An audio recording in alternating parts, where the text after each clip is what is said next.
Imagine that. $40 a day. Just for being a door-to-door salesman. All right, Ralph, but you're no salesman. What do you mean I'm no salesman?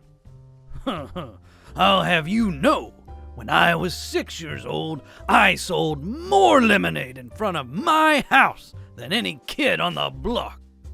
All right, Ralph, then I'll compromise with you. You stay with the bus company, and the next hot day we have, I'll make you a great big picture lemonade. You can stand out front and sell it. Oh, you're a riot, Alice. You're a regular riot. Anyways, Devotion 31. The book of Ruth is behind us, and we are now entering the book of 1 Samuel, where the monarchy of Israel will begin. The first few chapters mark the last day of the judges. As the scene opens, we find a man going to Shiloh to worship the Lord and bringing both of his wives with him. This will be yet another example in Scripture of the disaster of polygamy. One of the wives, Peninnah, has borne him several children, both multiple sons and multiple daughters. The other, Hannah, is barren.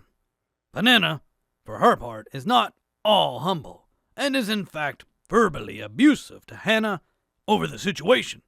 We will observe more about that in the next devotion. But it is the response of Elkanah, the husband, all of this, that is so noteworthy. 1 Samuel 1:5. But unto Hannah he gave a worthy portion, for he loved Hannah, but the Lord had shut up her womb. Greatest desire of a man's heart in Bible days was to have a son. Hannah was unable to give him the desire of his heart, yet we find that he loved her anyway, and treated her like gold. That is a perfect pattern for every child of God to follow in marriage. Do determine, even when a spouse is not able to give you what you need or desire, that you will love them and treat them well. They lived happily ever after is usually preceded in real life by they loved each other anyway. A wonderful lesson, Ralph, and a romantic to boot. Yeah, even though you're a turkey, I love you anyway.